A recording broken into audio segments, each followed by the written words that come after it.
So we're going to talk about undergraduate education in the US. I'm going to take you through a lot of factors of studying in the US, like the different kinds of colleges and universities, how to how to apply to these colleges, and what are certain ways in which students can build their profile when they are applying to colleges or universities in the US.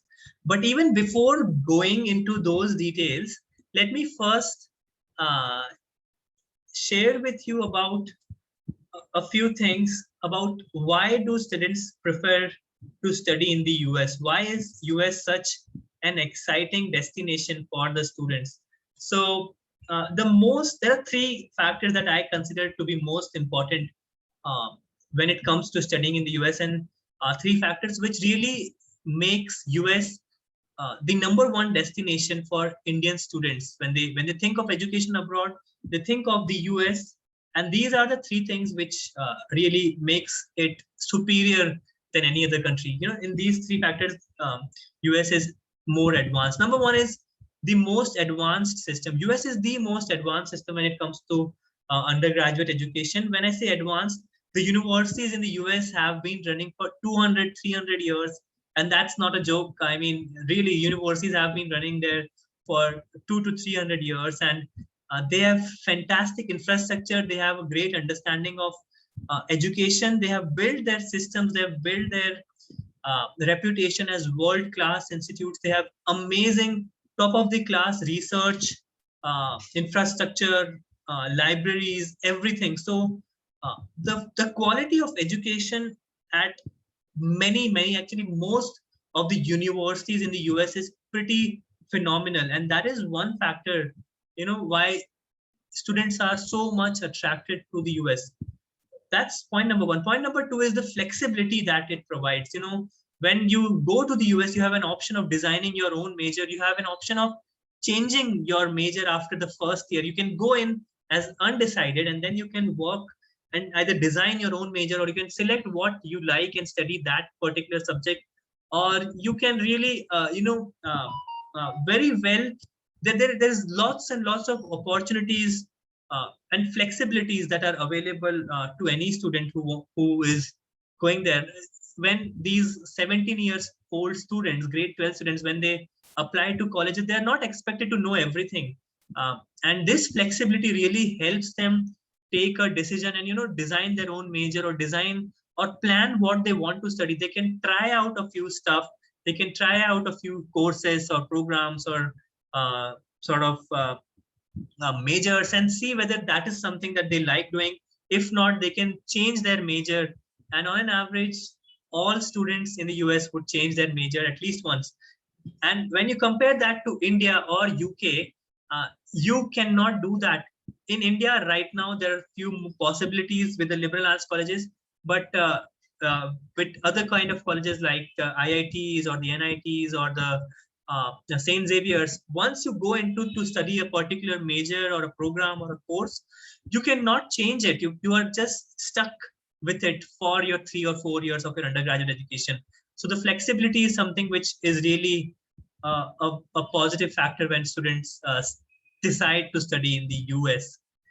And my third point is opportunities. When you think of any top company of the world, Google, Facebook, Amazon, uh, all these top companies, Microsoft, all these companies were established in the US. There are many jobs. There are many opportunities for Indian students to study in the US, right? And that is why it is one of the most um, lucrative, one of the most preferred destinations when it comes to studying abroad.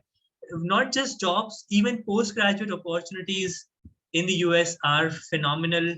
There are amazing postgrad institutes, the Ivy League, Stanford, MIT, lot of many other universities offer amazing programs, postgraduate programs, MBA courses like that, which really attracts the students to pursue their undergraduate education in the US.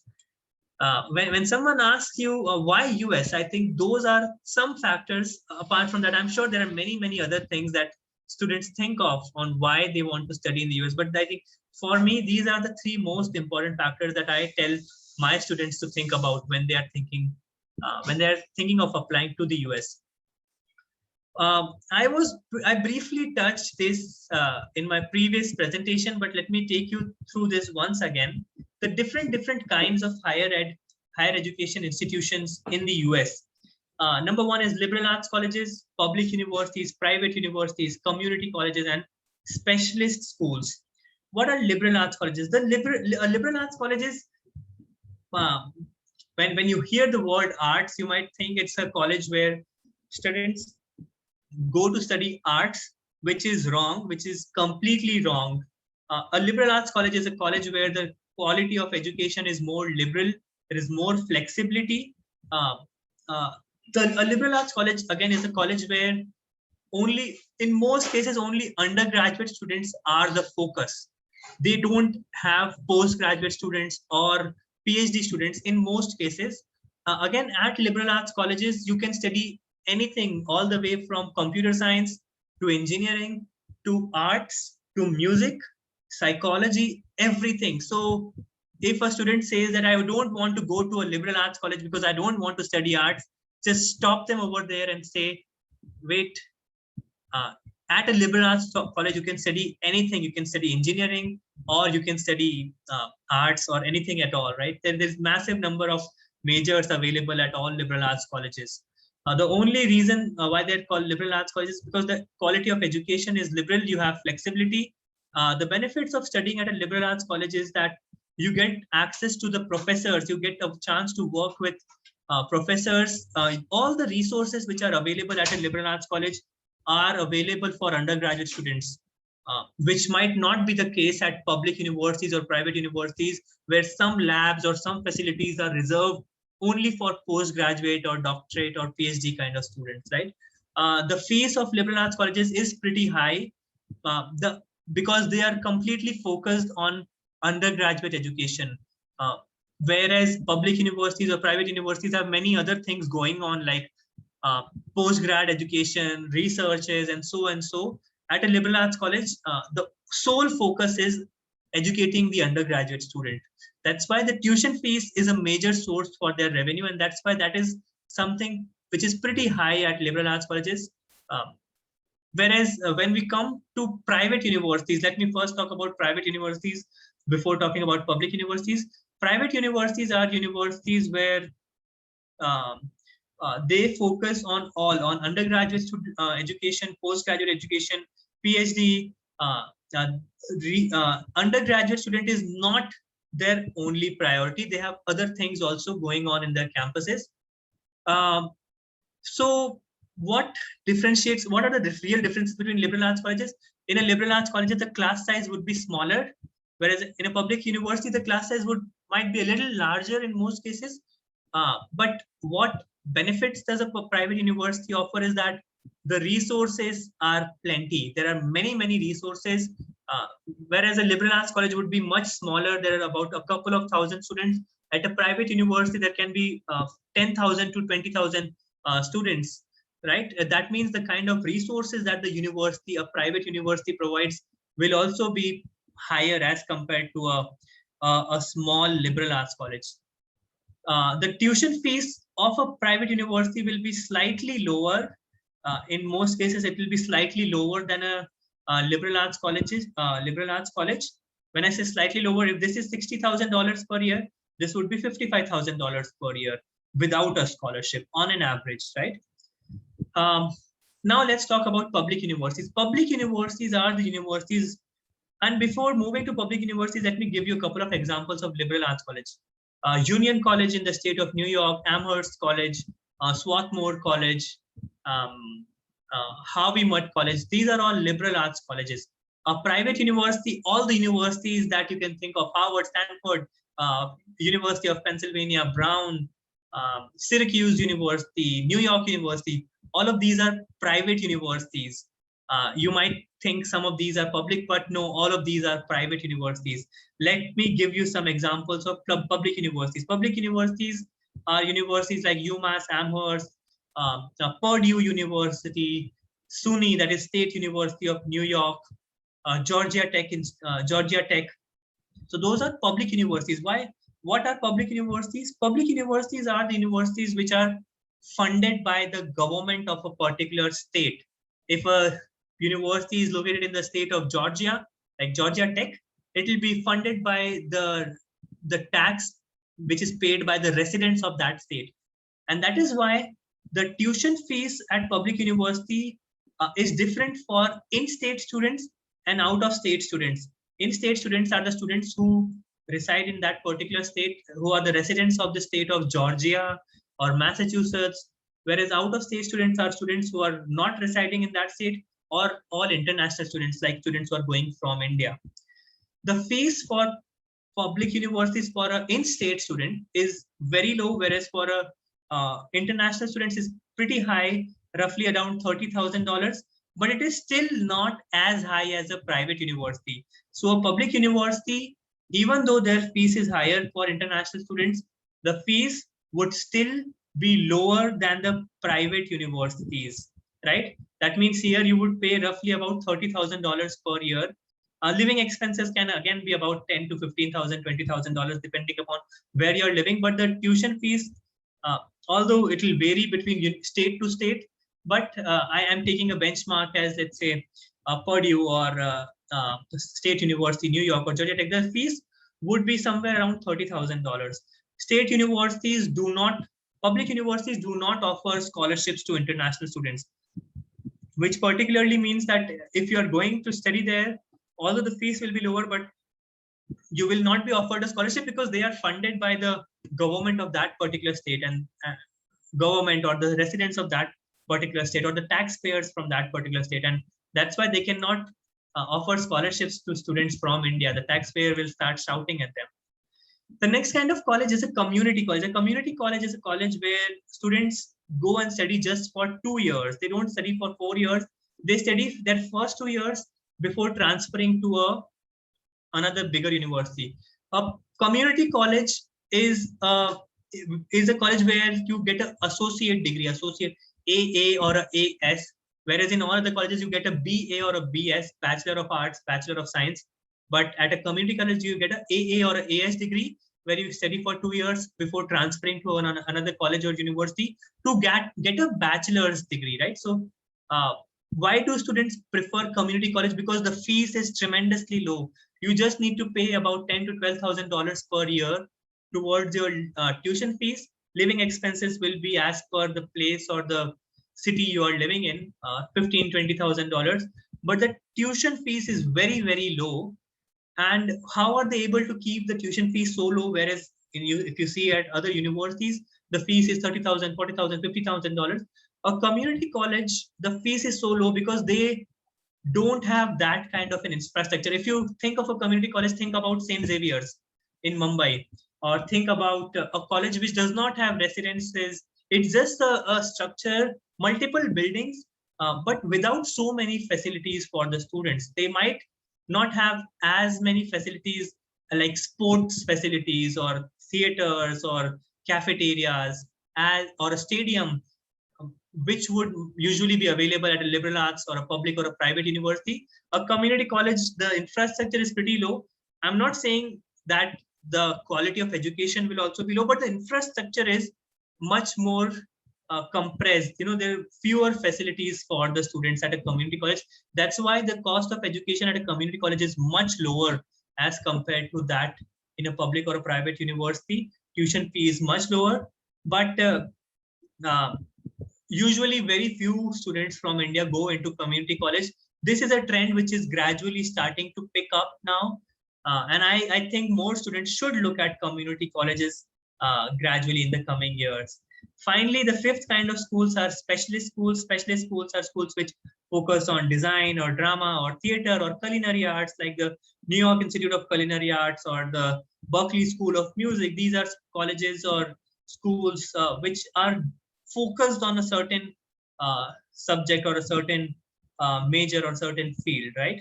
Those are called specialist schools. Design schools, Rhode Island School of Design, right? So that takes care of all the different kinds of higher ed institutions available in the US.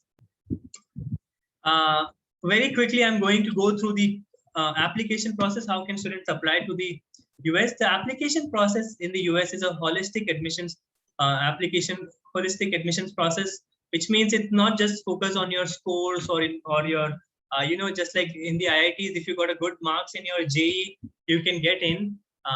But in the US, that's not the case. It's a holistic process, which means it looks at a lot of factors. Your recommendation letters as a counselor is important. A lot of factors are being considered when students apply to colleges in the US. Their personality, their test scores, interviews, their profile, extracurricular activities, finances also are taken into consideration. A very quick overview of how can students apply. The first thing that they need to do is they need to fill their Common App. Common App is an application portal where a lot of US universities are present. Some universities have their own apps, and University of California, UCLA, UC Berkeley are there on the UC application system. A majority of colleges are there on Common App. Common App is an application portal. We have video tutorials on our YouTube channel on how to fill the Common App, and I encourage you to check that out. It will help you understand how the Common App works. Second is you need to take care of the application timeline. There are multiple deadlines. There is a EA, ED, RD deadline. All of them are different. EA means when you apply early. ED means again early decision. Early decision is something which is a binding agreement between a student and a college. What a binding agreement means is when you're applying ED to a college, you are bound to go there. If you are accepted, you must enroll at that college. Again, there are a few fine prints that are beyond the scope of this session. I just want to keep this crisp. But EA, ED, RD, rolling admissions, those are some things, some deadlines that you need to be aware of when you are applying to colleges in the US. There are various pieces of application that you need to work upon. As counselors, you need to work upon LORs and transcripts for the students, letter of recommendations and transcripts. You need to work on the school profile. The student needs to work on the financial paperwork. They need to submit their CSS profile or their international student financial aid forms that the universities provide. They need to work on their testing, SAT and ACT, and they need to submit their English proficiency scores, like they need to submit their Duolingo scores or their Duolingo English test score or their TOEFL or IELTS scores. That's a process of how to apply. Again, something to take care of is the different kinds of deadlines that are available. All colleges will have their own deadlines, and they will have multiple deadlines, EA deadline or ED deadline and so and so. So you must be aware of all those kind of things. Applying to college, I believe there are many factors, and I think you might have already been through that session, so I'm not going to go through that much. Now, friends, let me quickly share about the Next Genius Scholarship Program. Definitely. Next Genius Scholarship Program is a scholarship program which students from grade 12 can apply to. Through the Next Genius Scholarship Program, your students have an opportunity of winning full tuition scholarships at some of the best liberal arts colleges and private universities in the US. That is on the front, on your screen, you can see the list of colleges which are out there, which are available for the students. Some of these are really amazing, fantastic colleges: Syracuse University, Trinity College, Union College in Hartford, Connecticut, Northwestern University. But actually, all these colleges are really amazing, and that's why they are on our list. How the process works for the students is that they need to come on our website. That is this website, next-genius.com, and they need to submit an online application. They need to click on apply now, and when they click on apply now, they will be asked to pay 500 rupees, which is the application fees for Next Genius Scholarship Program, and they need to fill an online application form, very simple online form. Once they fill the form, we then ask them to take an online test. So the online test is basic grade 10th level maths and English test. This is a test which is available on our website, which the students can take. Once they take that test, then they are shortlisted for the next level, where we ask them to submit their college application, and finally then they are interviewed by us. It's an amazing scholarship opportunity for your students, for your grade 12 students, and the application will close on 15th of November. So if you have any students who might benefit from this opportunity, please encourage them to apply before the deadline. With that, I come to the end of the presentation. Thank you so much, everyone, for